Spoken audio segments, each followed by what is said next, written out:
C'est le débat de ce Smart Impact. Je vous présente tout de suite mes invités. Maud Tribaudot, bonjour, bienvenue. Bonjour. Vous êtes la fondatrice de Tripluche et Chloé Sebag, bonjour. Bonjour Thomas. Directrice du plaidoyer de Diversidays. Vous nous rappelez, même si on a déjà reçu Diversidays plusieurs fois ici et sur la chaîne, quelles sont les missions de votre association ? Avec plaisir. Diversidays, c'est une association d'égalité des chances.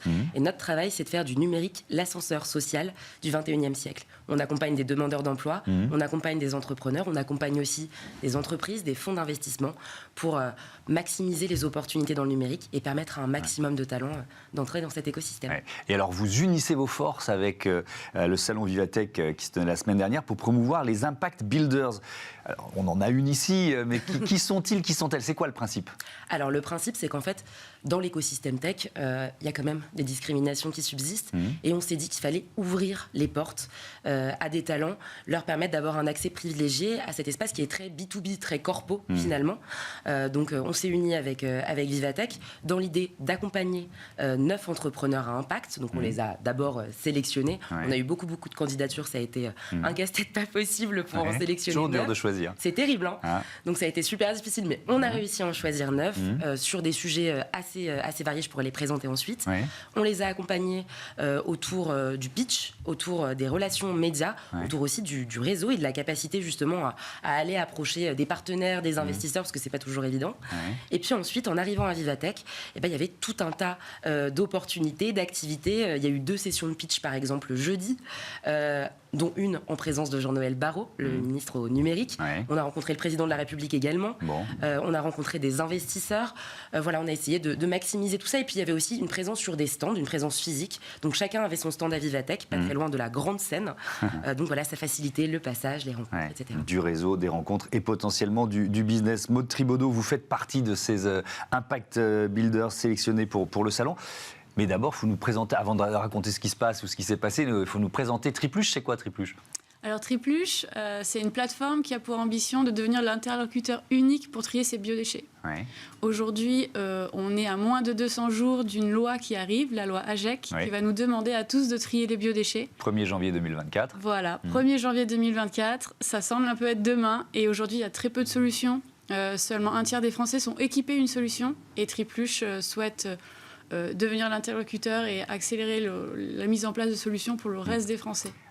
C'est toute une gamme de solutions, c'est-à-dire qu'il n'y en a pas une, ça va dépendre des villes, ça dépend du lieu où on vit, c'est un peu ça le principe de Tripluche ? Exactement, aujourd'hui il y a plein d'acteurs qui émergent, on voit des gens qui veulent collecter les biodéchets à cheval, à vélo, en camion, à biogaz, et en fait on voudrait réunir tous ces acteurs pour pouvoir offrir la solution la plus proche à chacun, pour rester dans une économie circulaire logique et minimiser l'impact du transport au maximum. Et donc ça passera par quoi ? C'est une appli que les citoyens pourront télécharger pour voir quelle est la meilleure solution à proximité ? C'est quoi Alors aujourd'hui, c'est un site internet qui s'adapte aux mobiles aussi. Et ça va passer par une map. Donc on géolocalisera le besoin. J'ai besoin de trier mes biodéchets ici. J'ai besoin d'aide. J'ai besoin de les faire collecter ici. Et les acteurs les plus proches pourront dire « Ok, je suis en mesure de vous aider. Je vais vous accompagner dans la démarche du tri des biodéchets. » Chloé Sebag, pourquoi c'est un duo de cofondatrices, hein, c'est ça, vous n'êtes pas toute seule, on va citer votre collègue. C'est pas compliqué, elle s'appelle Maud aussi. Maud L'Auvergne et Maud Tribaudot. Maud l'Auvergne. Pourquoi ce duo vous a convaincu ? Parce que vous nous l'avez dit, vous avez eu beaucoup de candidatures, on parlera aussi des autres sélectionnés, mais pourquoi elles vous ont convaincu ? Déjà parce que 2 femmes qui entreprennent, il y en a de plus en plus, mais ça reste encore un sujet aujourd'hui. Et ça reste un sujet de lever des fonds, et trouver des financements quand on est souvent une femme ou 2 femmes qui créent leur boîte. Exactement, voilà, donc une jeune maman. On a eu un bébé avec nous à Vivatech.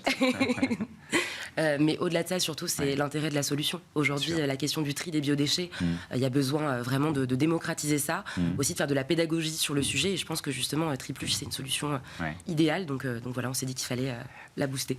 Quand on parle d'entrepreneuriat à impact, ça veut dire quoi ? C'est dans toutes les dimensions de l'impact. On ne parle pas seulement d'environnement, on est bien d'accord ? Exactement. En fait, on parle d'environnement, mais on parle aussi de changement sociétal, en fait, finalement, au global. C'est des solutions positives pour la société, mais qui sont prises par le volet économique et plus par le politique, comme c'était le cas peut-être avant ou l'associatif. Oui. Avec une difficulté, vous nous l'avez dit, comment choisir et surtout comment valider des solutions alors que ce sont des toutes jeunes entreprises. Donc par quel tamis quels critères vous avez fait passer ces candidats et ces candidates avant de les sélectionner, avant de les choisir? Alors il y a le potentiel en fait de la solution déjà. Elles ont aussi enregistré une petite vidéo pour nous présenter ça. Il y avait pour certains déjà un début de chiffre d'affaires. Pour Maud, c'est le début encore, mais vraiment on s'est dit que la solution pouvait se déployer facilement, rapidement. Donc on est passé par ces critères-là, Et puis, évidemment, il y a un autre critère, c'est que Diversity Days, on travaille sur les diversités avec un grand S. Et donc, on traite de tous les critères possibles de discrimination. Donc, on liait à la fois l'intérêt de la solution, son développement, aussi le fait que ça puisse lui servir. Parce que si la solution est trop mature, elle pouvait déjà avoir sa place à Vivatech, bien sûr, il n'y a pas besoin de ce partenariat. Alors, justement, comment ça se passe, un salon Vivatech? Vous avez rencontré en très peu de temps, c'est toujours le principe du salon, des interlocuteurs, et il vous aurait peut-être fallu 6 mois, 1 an, 2 ans pour les toucher? Ah oui, hein, c'était intense, très intense, j'ai encore des cernes. Oui, on a eu des moments privilégiés, incroyables. Nous, on n'a que 3 mois d'existence. On ne pensait pas qu'à ce moment-là de notre parcours, on allait pouvoir et rencontrer un ministre, et rencontrer Monsieur le Président.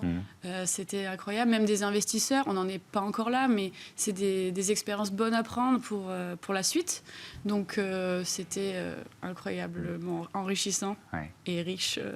C'est quoi les prochaines étapes pour Tripluche? Alors, Tripluche a pour ambition, en 2024, de proposer un outil complet pour être prêt et faire face à la loi. Donc, je suis moi-même développeuse, donc on arrive pour l'instant à faire les choses nous-mêmes, mais on souhaite se construire, s'organiser pour pouvoir accélérer un petit peu le développement et être prêt pour 2024 avec un outil à peu près complet en termes de map, de géolocalisation, de mise en relation et aussi d'outillage derrière pour pouvoir aider et sensibiliser le grand public. 1er janvier 2024, l'objectif c'est d'être prête ou c'est premier trimestre Premier trimestre. Premier trimestre 2024. Et la question qui va avec, est-ce que vous avez, le sentiment, parce que j'imagine que vous commencez à en discuter avec elle, que les collectivités locales et les mairies sont prêtes? Parce qu'il y a la question de nous, citoyens, on se dit, c'est le 1er janvier, et puis on va se retrouver d'un seul coup avec nos biodéchets, qu'est-ce que j'en fais? Mais les mairies? Alors ça dépend, il y a beaucoup de volonté, il y a la bonne volonté de tout le monde. Il y en a beaucoup qui testent quand même. Il y en avait une centaine en 2019 qui avaient déjà mis en place une collecte séparée. Donc il y en a qui testent. Il y en a même qui ont réussi leur pari. Je pense à Colmar qui a réussi à totalement faire du 100% ramassage de biodéchets. Donc ils sont encore en train de chercher la solution quand même idéale. Ce qui est dur, c'est on doit faire un peu du cas particulier suivant chaque environnement. Je suis en maison, je peux donner un composteur, c'est plus simple. Je suis en immeuble, bâtiment sans extérieur, comment je fais? Donc on fait un peu du cas par cas et c'est là que c'est compliqué. Donc elles doivent choisir et elles testent en ce moment. Chloé Sebag, donnez-nous d'autres exemples de cette cohorte d'Impact Builders. Avec plaisir, je peux parler par exemple de Zaimraï, qui a créé H24 Care, qui est une solution pour désengorger les urgences.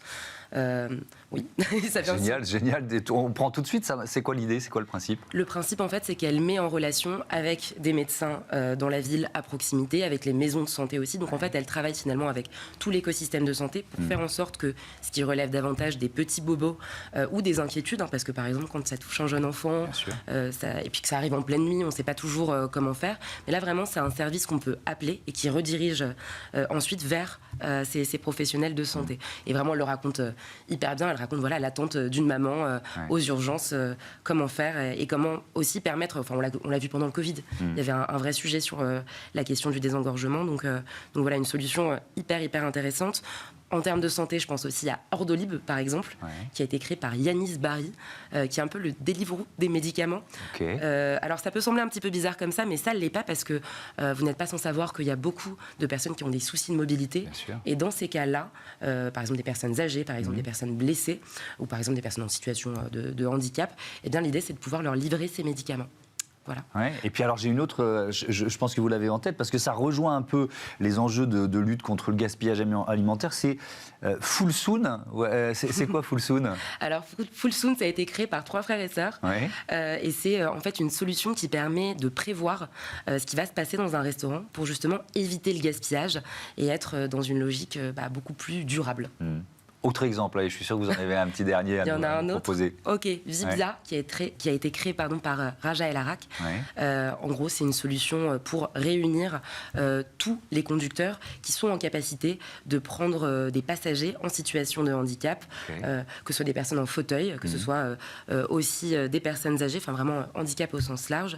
C'est une super solution parce qu'il y a beaucoup de sujets sur l'accessibilité de la mobilité en France, et notamment à Paris, avec l'arrivée des JO, ça va être un gros sujet. Bon, je vais prendre la liste, parce que comme on a une chronique start-up dans cette émission, dans Smart Impact, je pense qu'il y a quelques invitations à venir. Un dernier mot, Maud Tribaudot, sur les enjeux quand même de cette collecte des biodéchets. C'est toute une filière qu'on a derrière, de production de biogaz, de biocarburants. C'est ça l'enjeu en fait?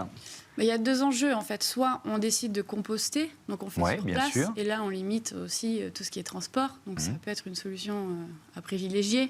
Et ensuite il y a la collecte, et en effet la collecte, il y a des acteurs avec donc tout un réseau de logistique, des infrastructures assez grandes pour pouvoir traiter les biodéchets, et puis ensuite les emmener au méthaniseur pour en faire du biogaz. Donc oui, il y a toute une chaîne d'acteurs pour le biogaz, mais il y en a une autre aussi pour le compost, qui aujourd'hui est une solution aussi à ne pas négliger, qui peut rassembler les gens, créer du lien social et aussi réenrichir nos sols.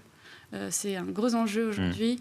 Le compost est magnifique pour donner à nos sols une fertilité que l'on attend et redonner aux terres agricoles ce dont elles ont besoin pour nous produire des bons fruits et légumes. Voilà une belle perspective. Merci beaucoup à toutes les deux et à bientôt sur Bismart. On passe à Smart Ideas, la mode responsable au programme.